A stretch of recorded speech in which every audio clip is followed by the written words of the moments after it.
Hello मित्रांनो, welcome to study revolution. आज आपण 5 फेब्रुवारी 2022चा द हिंदू बघतोय. तोही आपल्या मातृभाषेतून म्हणजे मराठीमधून. पहिल्यांदा आपल्या लेक्चरचं स्वरूप सांगतो. पहिल्यांदा आपण जे काय महत्त्वाचे एडिटोरियल्स असतात ते डिटेलमध्ये डिस्कस करत असतोय आणि त्यानंतर ज्या काही महत्त्वाच्या न्यूज असतात ते डिटेलमध्ये डिस्कस करण्याचा प्रयत्न करत असतोय. विशेष करून स्पर्धा परीक्षेच्या दृष्टीतून हे आपलं डिस्कशन असतं.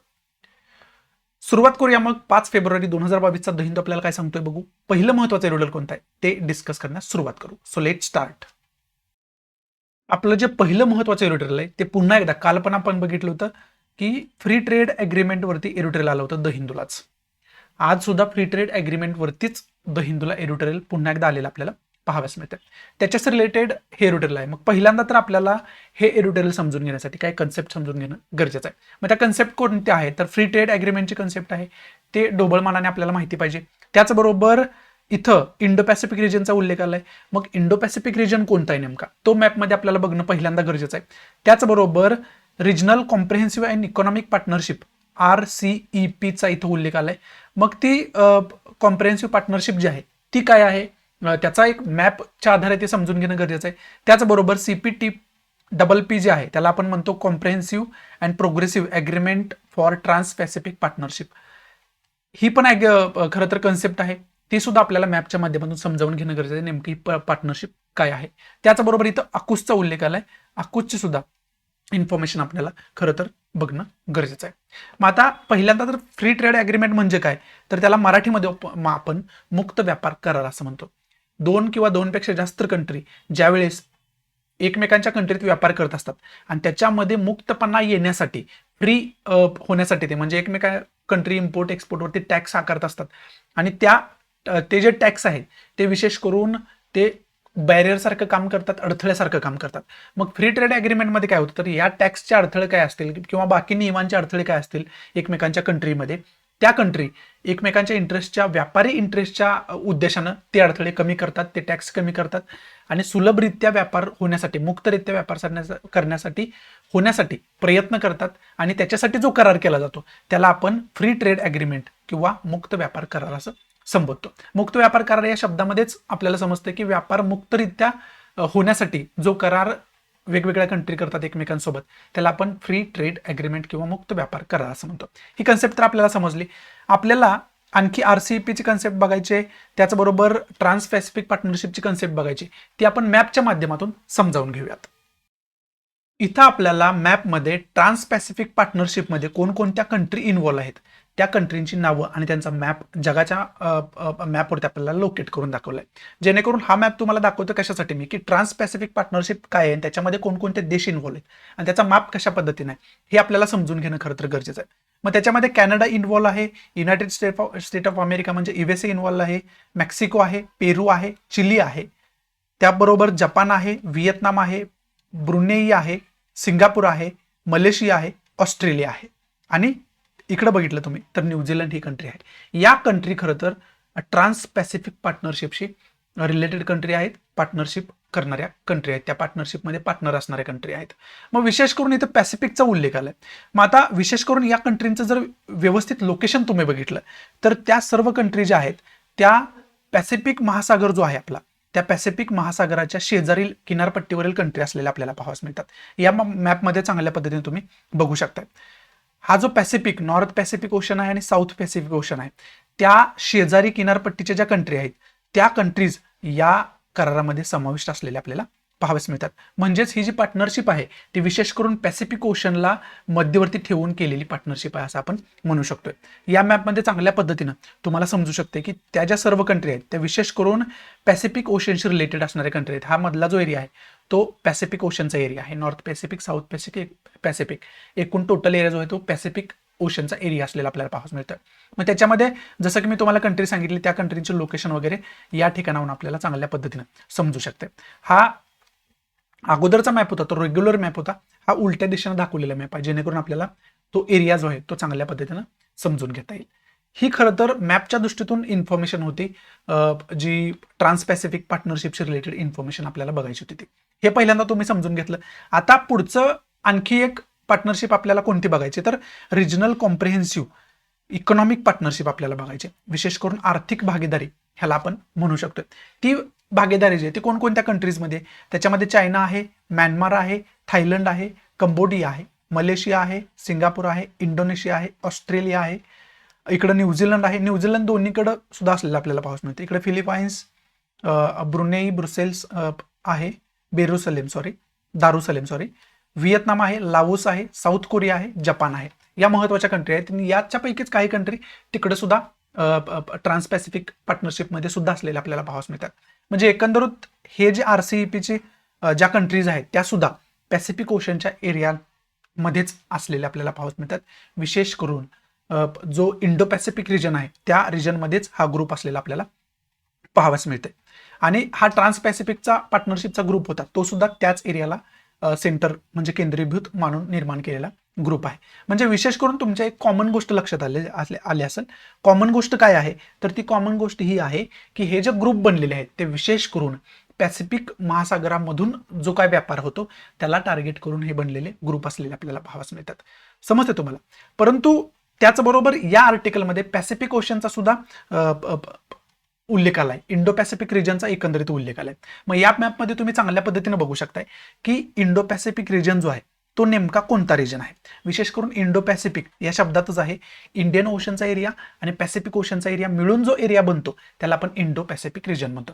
आता याच्यामध्ये जर दोन भाग केले तर हा जो एरिया आहे तो पॅसिफिक ओशनचा एरिया आपल्याला पाहावयास मिळतो आणि हा जो एरिया आहे तो इंडियन ओशनचा एरिया असलेला आपल्याला पाहावयास मिळतो. आणि या दोन एरियानी बनून जो समुद्राचा एरिया बनतो त्याला आपण इंडो पॅसिफिक रिजन असं म्हणतो. मग आता इंडो पॅसिफिक रिजनचा उल्लेख काय याच्यामध्ये आलाय तर या एरियामध्ये जो चालणारा ट्रेड आहे ना तो खूप महत्वाचा ट्रेड आहे आणि खूप जास्त उलाढाल समुद्री मार्गाने जो व्यापारामध्ये होते ते या एरियामध्ये होते. त्यामुळे जगाच्या दृष्टीतून या एरियाचं एक वेगळं महत्व असलेलं आपल्याला पाहावयास मिळतं. त्यामुळे हा एरिया सुद्धा आपण एडिटोरियल समजून घेण्याच्या अगोदर विशेष करून समजून घेणं गरजेचं आहे. आणि पुढं कन्सेप्ट आली होती ती आकुसची आली होती. आकुस जो आहे तो सुद्धा या इंडो पॅसिफिक रिजनला केंद्रीभूत मानूनच सप्टेंबर 2021 मध्ये बनवलेला ग्रुप आहे. आकुसमध्ये ऑस्ट्रेलिया आहे, युनायटेड किंगडम आहे आणि US आहे. त्या सगळ्यांना मिळून आकुस असं संबोधलं जातं. या नावामध्येच त्यांचा जो शॉर्ट फॉर्म आहे त्याच्यामध्येच त्यांची नावं असलेल्या पाहावयास मिळते. ए म्हणजे ऑस्ट्रेलिया, UK म्हणजे ब्रिटन आणि USA म्हणजे अमेरिका. या 3 कंट्रींचा मिळून आकुस हा ग्रुप जो आहे तो बनलेला आहे. मग आता विशेष करून फ्री ट्रेड ॲग्रीमेंट का न्यूजमध्ये आलाय तर विशेष करून ब्रिटन आणि इंडिया जे आहे या 2 कंट्रीमध्ये भविष्यामध्ये फ्री ट्रेड ॲग्रीमेंट होणार आहे अशा प्रकारची चर्चा सुरू आहे आणि अशा प्रकारच्या दोन्ही देशांच्या हालचाली सुद्धा सुरू असलेल्या आपल्याला पाहावयास मिळतात. मग आता या एडिटोरियलमध्ये कालच्या एडिटोरियलमध्ये आपण काय बघितलं होतं तर याचा दोन्ही कंट्रीला कशा पद्धतीने फायदा होणार आहे, ब्रिटनला आणि इंडियाला, आणि विशेष करून इंडियाला कसा फायदा होणार आहे हे त्या एडिटोरियलमध्ये आपल्याला समजावून सांगण्याचा लेखकाने प्रयत्न केला होता. परंतु या एडिटोरियलमध्ये विशेष करून ब्रिटनला म्हणजे युनायटेड किंगडमला हा जो फ्री ट्रेड ॲग्रीमेंट आहे तो का महत्वाचा आहे त्यांच्यासाठी हे या एडिटोरियलमध्ये खरं तर आपल्याला समजावून सांगितलं. विशेष करून युनायटेड किंगडमचं लोकेशन जर बघितलं तर या ठिकाणी आपल्याला युनायटेड किंगडमचं लोकेशन पाहावयास मिळतं. विशेष करून युनायटेड किंगडम जो आहे तो ब्रिटन जो आहे तो विशेष करून पॅसिफिक ओशनमध्ये इंडो पॅसिफिक रिजनमध्ये इंटरेस्ट का दाखवायला लागला आता तर काही वर्षांपूर्वीच आपण म्हणू शकतोय जो ब्रिटन आहे तो युरोपियन युनियनमधून बाहेर पडला. त्या युरोपियन युनियनमधून बाहेर पडण्याच्या प्रक्रियेलाच ब्रेक्झिट असं म्हटलं गेलं होतं. त्यामुळे ब्रेक्झिट हा शब्द जास्त पॉप्युलर झाला होता जगामध्ये. आणि ब्रेक्झिट म्हणजे काय, युनायटेड किंगडमनं एक्झिट केलं होतं युरोपियन युनियनमधून. मग आता ऑब्वियस आहे युरोपियन युनियनमधून युनायटेड किंगडम बाहेर निघाला म्हणजे युरोपियन युनियनमध्ये असणाऱ्या कंट्री ज्या आहेत त्या एकमेकांसोबत व्यापार करत असताना त्यांच्या सुलभरित्या नियम बनवतील. परंतु युरोपियन युनियनच्या बाहेरील कंट्रीसोबत व्यापार करत असताना अनेक त्याच्यावरती निर्बंध लादले जातील, अनेक प्रकारचे टॅक्स लादले जातील. ऑब्वियस आहे ते, कारण युरोपियन युनियनमध्ये ज्या कंट्री आहेत त्या एकमेकांना सहकार्य करणार, बाहेरच्या कंट्रीपेक्षा जास्त युरोपियन युनियनमधल्या कंट्रींना फेवर करणार आणि त्याचाच कुठंतरी तोटा इकॉनॉमीला युनायटेड किंगडमच्या होत आहे. त्यामुळे यांना काय करायचं आता, युरोपियन युनियनवरती डिपेंड न राहता दुसरी कुठला तर मार्ग, त्यांचा दुसरा इंटरेस्ट जो आहे व्यापाराचा तो त्यांना शोधणं गरजेचं आहे. आणि तो त्यांनी काय शोधलाय तर दुसरा त्यांना पर्यायच नाही याच्याशिवाय. एक तर युरोपियन युनियन होता परंतु युरोपियन युनियनमधून ते बाहेर पडलेत आता. मग आता पॅसिफिक रिजनचा एरिया आहे त्याला आणि विशेष करून इंडो पॅसिफिक रिजनचा एरिया आहे. मग आता इंडो पॅसिफिक रिजनशी रिलेटेड आता आपण ट्रान्स पॅसिफिक जी पार्टनरशिप आहे त्याच्यामध्ये कंट्रीज बघितल्या, त्याचबरोबर आपण जी इकॉनॉमिक पार्टनरशिप आहे या पॅसिफिक रिजनमध्येच, इंडो पॅसिफिक रिजनमध्येच त्याचे पार्टनर बघितले. परंतु दोन्ही ग्रुपमध्ये पार्टनरशिपमध्ये तुम्हाला कॉमन आणखी एक गोष्ट काय समजली असेल तर त्याच्यामध्ये दोन्ही ग्रुपमध्ये ना इंडिया पार्टनर आहे ना युनायटेड किंगडम पार्टनर आहे. समजतंय तुम्हाला? म्हणजे काय, आता इंडियाला पण इथं जर स्वतःला मजबूत बनवायचं असेल या व्यापारामध्ये, आता आधुनिक जगामध्ये व्यापार हा अर्थव्यवस्थेला सांभाळणारा सगळ्यात मोठा कणा आहे असं आपण म्हणू शकतो, बॅकबोन आहे असं म्हणू शकतो. मग त्याच्यामध्ये टिकून राहण्यासाठी आपल्याला सगळ्यांना सोबत जाणं कुठेतरी गरजेचं आहे, पार्टनरशिप अनेक कंट्री सोबत करणं गरजेचं आहे. आणि अशीच गरज युनायटेड किंगडमला सुद्धा आहे. त्यामुळे खरं ती युनायटेड किंगडम इंडियाला जास्त फेवर करताना आपल्याला पाहावंच मिळतं, असंही एरोटेलमध्ये लेखकानं सांगण्याचा प्रयत्न केला. मग आता इंडो पॅसिफिक रिजन मधला महत्वाची कुठली कंट्री म्हटलं तर इंडिया ही महत्वाची कंट्री. आता याच्यामध्ये हिंदी महासागराला इंडियावरूनच नाव दिलेलं आपल्याला पाहावंच मिळते. त्यामुळं खरं तर इंडिया हा इंडो पॅसिफिक मधला खूप महत्वाचा पार्ट आहे, खूप महत्वाचा देश आहे, हे युनायटेड किंगडमला माहिती आहे आणि जगाला पण माहिती आहे. त्यामुळे युनायटेड किंगडमला माहिती आहे आपण जर इंडियासोबत चांगल्या पद्धतीचं रिलेशन डेव्हलप केलं, ट्रेड रिलेशन विशेष करून, तर आपल्याला 100% भविष्यात जाऊन त्याचा फायदा होऊ शकतो आणि इंडियाला पण ऑब्वियस त्याचा फायदा होऊ शकतो. त्यामुळे फ्री ट्रेड ॲग्रीमेंटची दोन्ही कंट्रीमध्ये बोलणे सुरू असताना आपल्याला या ठिकाणी पाहाव्यास मिळतात.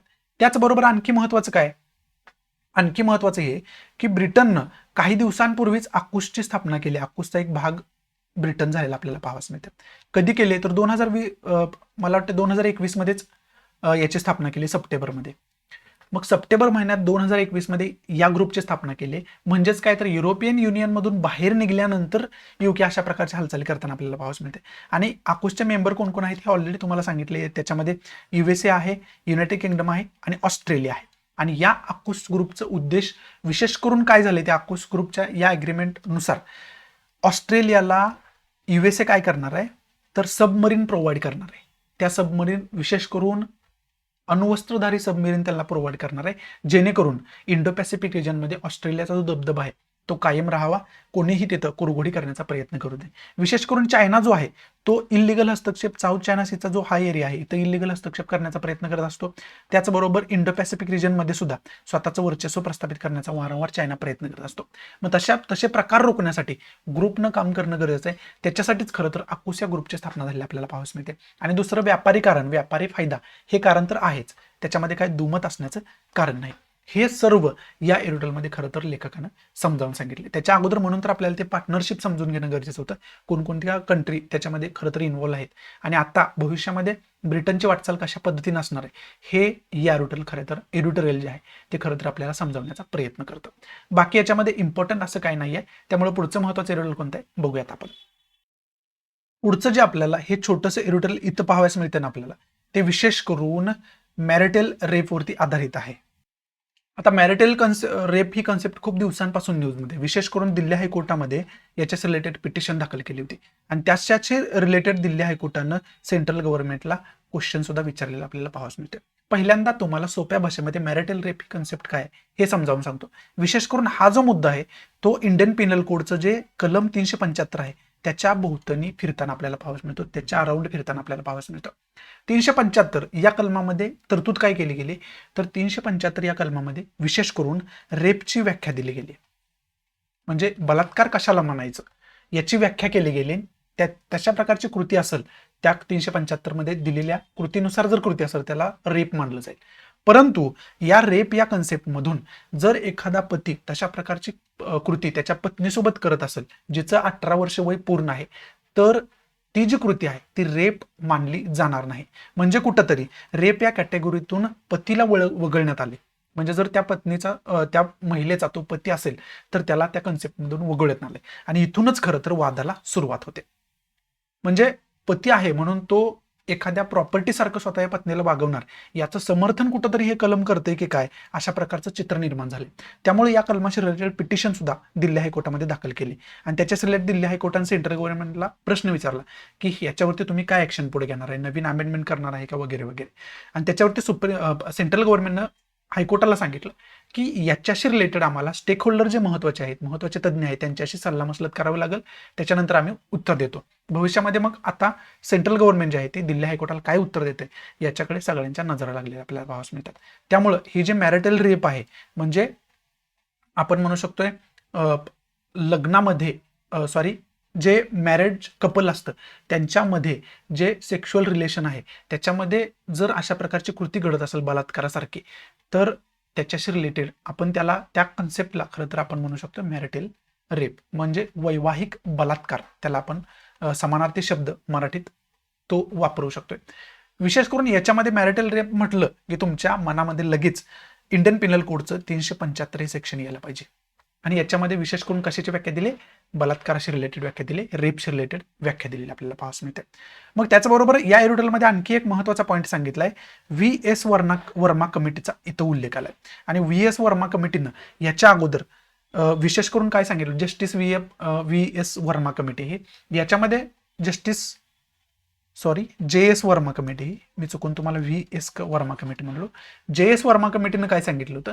तर ही जी कुप्रथा आहे ती कॅन्सल करायला पाहिजे, याचं खंडन त्या कमिटीने त्यांच्या रिपोर्टमध्ये अगोदरच केलं होतं. परंतु मग त्या कमिटीच्या रिपोर्टवरती आपण किती विचार केला हे सुद्धा खरं तर विचार करायला लावणार आहे आतापर्यंत. मग त्याच्यावरती का विचार झाला नाही असा सुद्धा भविष्यामध्ये प्रश्न निर्माण होऊ शकतो. त्यामुळे मॅरिटल रेप जी ही कन्सेप्ट आहे ती चांगल्या पद्धतीनं तुम्हाला डिटेलमध्ये माहिती असणं अत्यंत गरजेचं आहे. पुढची 2 एरुडल आपल्याला पाहावयास मिळतात, ते एवढी काही इम्पॉर्टंट नाही. हे जे एरुडल आहे ते इलेक्शनवरती डिपेंड आहे. इलेक्शनमध्ये कास्टच्या आधारावरती आणि कम्युनिटीच्या आधारावरती मतं मागितली जातात, अशा प्रकारचं टीका करणारं एरुडल असलं आपल्याला पाहावयास मिळतं. आणि वेगवेगळ्या पक्षांचा त्याच्यामध्ये उल्लेख केला आहे. ते आपल्याला पॉलिटिकल असल्यामुळे इम्पॉर्टंट नाही. आणि या एरुडलमध्ये असे काही फॅक्च्युअल इन्फॉर्मेशन दिलेलं नाही. एक्झामिनेशनचं रिझर्वेशनचं रिलेटेड हे एरुडल आहे. परंतु याच्यामध्ये इक्वेलिटी आणि सोशल जस्टिस या 2 कन्सेप्ट लेखकानं वापरलेल्या आपल्याला पाहावयास मिळतात. त्यामुळे इक्वेलिटी म्हणजे समानता आपल्या भारतीय राज्यघटनेमध्ये समानतेशी रिलेटेड काय तरतूद दिले गेलेत त्याचे डिटेल इन्फॉर्मेशन आपल्याला काढून ठेवायला पाहिजे. त्याचबरोबर इथं सोशल जस्टिस विषय बोलले गेले, त्याला आपण सामाजिक न्याय असं संबोधतो. मग सामाजिक न्यायाविषयी आपल्या राज्यघटनेत काय तरतुदी दिलेल्या आहेत याची डिटेल इन्फॉर्मेशन आपण काढून ठेवणं अत्यंत गरजेचं होऊन बसतं. त्याची डिटेल इन्फॉर्मेशन आपण काढून ठेवायला पाहिजे. या 2 कन्सेप्ट आपण डिटेलमध्ये समजून घ्यायला पाहिजे. इथं आपले महत्त्वाचे जे एरुडल्स होते ते समाप्त होत आहेत. आता महत्त्वाच्या न्यूज कोणकोणत्या आहेत त्या डिस्कस करण्यास सुरुवात करूया. पहिले तर न्यूज आहे ते पंजाबशी रिलेटेड न्यूज असलेले आपल्याला पाहावयास मिळते. आणि जे पंजाबचे सीएम आहेत चन्नी यांचे जे नेफ्यू आहेत त्यांना ईडी करून अरेस्ट करण्यात आले. त्याला आपण एन्फोर्समेंट डायरेक्टरी असं संबोधतो. आणि मग पुढे काय काय घडामोडी होतात हे खरं तर न्यूजचा मुद्दा बनलेला आपल्याला पाहावयास मिळतं. परंतु याच्यामधून एकच की पॉईंट आपल्याला घ्यायचा आहे, तर एन्फोर्समेंट डायरेक्टरी बद्दल इन्फॉर्मेशन आपल्याला डिटेल असायला पाहिजे. ही स्टॅच्युटरी बॉडी आहे की कॉन्स्टिट्युशनल बॉडी आहे याची सुद्धा बेसिक इन्फॉर्मेशन आपल्याला डिटेलमध्ये असणं कुठेतरी गरजेचं आहे. बाकी या न्यूजमध्ये इम्पॉर्टंट असं काही नाही. दुसरा जर की पॉईंट घ्यायचा झाला आपल्याला तर पंजाबचं लोकेशन व्यवस्थितरित्या आपण बघून ठेवणं अत्यंत गरजेचं होऊन बसतं. बाकी याच्यामध्ये इम्पॉर्टंट असं काय आपल्याला दिलेलं नाही. त्याचबरोबर पुढचे जे न्यूज आहे ती AIMIMचे जे प्रेसिडेंट आहेत असदुद्दीन ओवेसी यांच्याशी रिलेटेड ही न्यूज असलेली आपल्याला पाहावयास मिळते.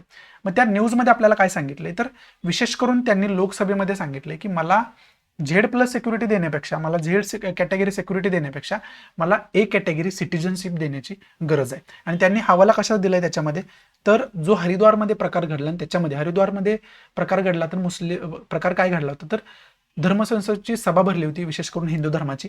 आणि त्याच्यामध्ये काही लोकांनी चुकीच्या पद्धती प्रक्षोभक भाषणं केली. त्याच्यामध्ये मुस्लिमांना या देशातून साफ करायला पाहिजे, मुस्लिमांचं जिनोसाईड करायला पाहिजे, म्यानमारमध्ये जे रोहिंग्या सोबत झालं ते मुस्लिमांसोबत इंडियामध्ये आपण करायला पाहिजे, अशा प्रकारची गलिच्छ भाषा वापरली गेली. आणि आपल्या मुस्लिम बांधवांविरोधात द्वेष खरं तर फैलवण्याचा प्रयत्न केला गेला. त्याला हेट स्पीच म्हटलं गेलं. हेट स्पीच त्याच्यामुळे जास्त न्यूजमध्ये होतं. आपल्या चॅनलवरती मी हेट स्पीचवरती वेगळं लेक्चर सुद्धा ऑलरेडी अपलोड करून ठेवलेलं आहे. तुम्ही बघितलं नसेल तर ते बघून घ्या, म्हणजे हेट स्पीच कन्सेप्ट काय ते तुम्हाला समजेल. आणि त्याच्याशी रिलेटेडच लोकसभेमध्ये असदुद्दीन ओवेसींनी भाषण केलं आणि त्यांनी सांगितलं की मला Z सिक्युरिटी सुरक्षा देण्यापेक्षा मला या देशाचा नागरिक माना, मला तुमच्यासारखाच, मी सुद्धा एक भारताचा नागरिक आहे हे समजा, तुमच्यासारखं मी सुद्धा, म्हणजे स्वतःला ते मुस्लिम म्हणतात, ऑब्वियस आहे ते मुस्लिम कम्युनिटीमधून बिलॉंग करतात. आणि मग त्यांचं मत असं होतं की मुस्लिमांना तुम्ही या देशाचा नागरिक, एक कॅटेगरी नागरिक मानणं गरजेचं आहे, तरच मी देशामध्ये सुरक्षित फील करू शकतो. Z सिक्युरिटी देऊन काय उपयोग नाही, अशा प्रकारचं भाषण त्यांनी केलेलं आपल्याला पाहावयास मिळतं. मग पहिला याच्यातून की पॉईंट काय घेऊ शकतो आपण, पहिलं तर आपल्याला हेट स्पीच रिलेटेड सर्व इन्फॉर्मेशन असायला पाहिजे. हा पहिला की पॉईंट आपला. दुसरा की पॉईंट आपण काय घेऊ शकतो, दुसरा की पॉईंट जो इथं हेट स्पीचमध्ये फ्रीडम ऑफ स्पीचचा मुद्दा येतोय, म्हणजेच आपल्या फंडामेंटल राईटमध्ये फ्रीडम ऑफ स्पीच, त्याला आपण संभाषण स्वातंत्र्य किंवा अभिव्यक्ती स्वातंत्र्य म्हणतो, ते फ्रीडम ऑफ स्पीच रिलेटेड काय तरतूद आहे भारतीय राज्यघटनेमध्ये ते आपल्याला डिटेलमध्ये अभ्यास करून ठेवणं गरजेचं आहे. दुसरा मुद्दा महत्त्वाचा कुठं आहे, काय आहे, तर धर्माच्या आधारावरती याच्यामध्ये भडकवण्याचं कार्य केलं गेलं त्या धर्मसंसदेमध्ये हरिद्वारमध्ये. त्यामुळं फ्रीडम ऑफ रिलिजन्स रिलेटेड काय तरतुदी भारतीय राज्यघटनेमध्ये आहेत त्या तरतुदी आपण डिटेलमध्ये अभ्यास करून ठेवायला पाहिजे. म्हणजे एकंदरीतच फंडामेंटल राईट 12 ते 35 आर्टिकल आहे भारतीय राज्यघटनेमध्ये, त्या 12 ते 35 जे आर्टिकल आहे, कलम आहे, त्या आर्टिकलचा आपल्याला अभ्यास करून ठेवायला पाहिजे. म्हणजे एकंदरीत मूलभूत अधिकारांचा आपल्याला अभ्यास करून डिटेलमध्ये ठेवायला पाहिजे. एवढंच या न्यूजमध्ये आपण खरं तर घेऊ शकतोय आपल्या सिलेबसच्या दृष्टीतून. बाकी इम्पॉर्टंट या न्यूजमध्ये असं काही नाही. त्यामुळे पुढची महत्त्वाची न्यूज कोणते बघूयात आपण. पुढची न्यूज आहे ती हरियाणाशी रिलेटेड न्यूज असलेली आपल्याला पाहावयास मिळते. हरियाणामध्ये एक कायदा करण्यात आला होता आणि त्या कायद्यामध्ये हे सांगितलं होतं की प्रायव्हेट कंपनीज असतील, प्रायव्हेट सोसायटीज असतील, त्याच्यामध्ये स्थानिक लोकांना 75% रिझर्वेशन जॉबमध्ये द्यायला पाहिजे. परंतु हरियाणा पंजाब हायकोर्ट जे आहे त्यांनी हे जे प्रोव्हिजन्स आहे ते कॅन्सल केलेलं, त्याच्यावरती स्टे आणलेला आपल्याला पाहावयास मिळालं. मग त्यानंतर आता हरियाणा गव्हर्नमेंटनं सुप्रीम कोर्टामध्ये धाव घेतलेली आहे आणि सुप्रीम कोर्ट 7 फेब्रुवारीला त्याच्यावरती सुनावणी करताना आपल्याला पाहावयास मिळेल. असं हे खरं तर सांगणारी न्यूज आहे. बाकी याच्यामध्ये इम्पॉर्टंट असं काय नाही आहे. पुढची न्यूज आहे ती तेलंगणाशी रिलेटेड न्यूज असलेली आपल्याला पाहावयास मिळते. तेलंगणा स्टेट आहे त्या स्टेटशी रिलेटेड असलेली ही न्यूज महत्त्वाची आपल्याला पाहावयास मिळते. विशेष करून तेलंगणामध्ये श्री रामानुजाचार्य हे जे संत आहेत यांचा पुतळा बांधला जाणार आहे, बांधला गेलाय आणि त्या पुतळ्याचं अनावरण प्राईम मिनिस्टर नरेंद्र मोदी यांच्या हस्ते होणार आहे आज, म्हणजे शनिवारी. त्याच्याशी रिलेटेड न्यूज आहे. हा जो पुतळा आहे तो जवळजवळ 216 फीट उंचीचा पुतळा असलेला आपल्याला पाहावयास मिळते. त्यामुळे खरं तर हा जास्त न्यूजचा मुद्दा आहे. मग त्याच्यामधून आता याच्यामधून की पॉईंट आपल्याला काय घ्यायचा आहे? पहिला तर की पॉईंट, हे जे संत आहेत यांच्याविषयीची छोटीशी इन्फॉर्मेशन आपण डिटेलमध्ये काढून ठेवायला पाहिजे. हिस्ट्री या दृष्टीतून वगैरे ते महत्त्वाचं होऊ शकते. त्याचबरोबर दुसरा की पॉईंट काय, विशेष करून तेलंगणाचं लोकेशन वगैरे डिटेलमध्ये आपण बघून ठेवणं अत्यंत गरजेचं होऊन बसतं. त्या दृष्टीतून सुद्धा त्याचा आपण डिटेलमध्ये अभ्यास करून ठेवायला पाहिजे. आणि आणखी जर पॉईंट घ्यायचाच झाला तर तिसरा पॉईंट असा होऊ शकतो की या स्टॅच्यूशी रिलेटेड इन्फॉर्मेशन विचारली जाऊ शकते, याच्यावरती सुद्धा क्वेश्चन फॉर्म होऊ शकतो. कारण हा 216 फुटांचा पुतळा असलेला आपल्याला पाहावयास मिळतो. इथं खाली गार्ड्स आपल्याला पाहावयास मिळत आहेत, त्यामुळे याची उंची तुम्ही इमॅजिन करू शकता. त्यामुळे तशा दृष्टीतून आपण या न्यूजकडे बघणं गरजेचं आहे आणि हे 3 की पॉईंट्स आपण या न्यूजच्या अंतर्गत अभ्यास करणं कुठेतरी गरजेचं आहे. पुढची न्यूज आहे ती minimum support price related news असलेली आपल्याला पाहावयास मिळते.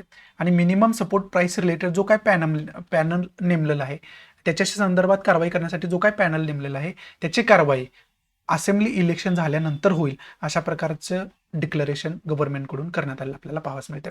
मग याच्यातून आपल्याला की पॉईंट एकच घ्यायचं आहे, म्हणजे MSPशी रिलेटेड जी काय कन्सेप्ट आहे ती कन्सेप्ट इकॉनॉमीच्या दृष्टीतून खूप महत्त्वाचं आहे. त्याला आपण मराठीमध्ये किमान आधारभूत किंमत म्हणतो किंवा हमी भाव सुद्धा याला म्हटलं जातं. त्यामुळं त्या दृष्टीतून आपण या कन्सेप्टचा अभ्यास करणं कुठंतरी गरजेचं आहे. किमान आधारभूत मूल्य कशाला म्हणायचं आणि MSP म्हणजे MSPचं समानार्थी आपण मराठीमध्ये म्हणू शकतो की किमान आधारभूत मूल्य किंवा किमान आधारभूत किंमत किंवा हमी भाव असं म्हणू शकतो आपण मराठीत त्याला. त्यामुळे आपल्याला MSPची जी काही कन्सेप्ट आहे ती डिटेल अभ्यास करून ठेवणं गरजेचं आहे. अर्थशास्त्राच्या दृष्टीतून ही जी कन्सेप्ट आहे ती खूप महत्त्वाची आहे असं आपण या ठिकाणी समजू शकतो. बाकी या न्यूजमध्ये इम्पॉर्टंट असं काही नाहीये. पुढची न्यूज आहे ती आसामशी रिलेटेड न्यूज असलेली आपल्याला पाहावयास मिळते.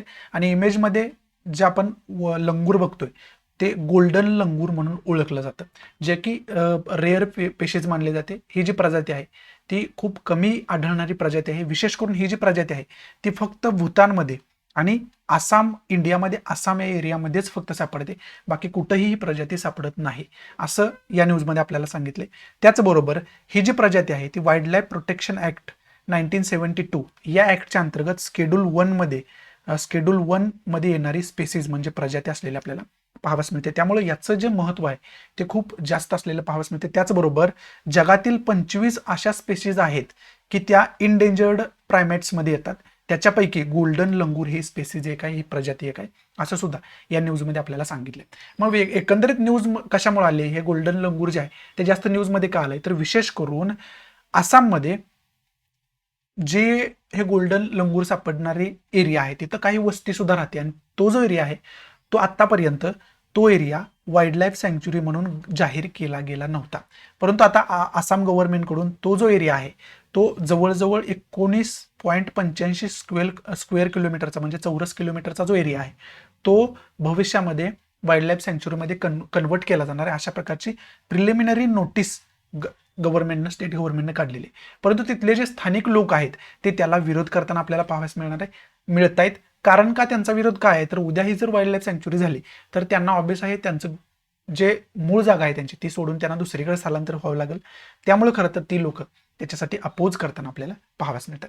मग याच्यामध्ये आपल्याला आणि विशेष करून ही जी सँक्च्युरी बनवली जाणार आहे तिचं नाव काय आहे, कोजाईजना बामुनी हिल वाईल्ड लाईफ सँक्च्युरी असं त्या वाईल्ड लाईफ सँक्च्युरीचं नाव असलेलं आपल्याला पाहावयास मिळतं. त्याला आपण काकोयजना रिझर्व्ह फॉरेस्ट सुद्धा तिथं जवळच असलेलं पाहावयास मिळते, त्याला ते सुद्धा नाव आपण म्हणू शकतो. मग आपल्याला डिटेल इन्फॉर्मेशन पहिलं तर गोल्डन लंगूरशी रिलेटेड डिटेल इन्फॉर्मेशन असायला पाहिजे. हा पहिला की पॉईंट आपला, गोल्डन लंगूर नेमकं काय याची डिटेल इन्फॉर्मेशन आपल्याला असायला पाहिजे. हा पहिला की पॉईंट आहे. दुसरा, जे की इन्फॉर्मेशन त्याच्याविषयी बऱ्यापैकी इथंच न्यूजमध्येच कव्हर केलेली आपण.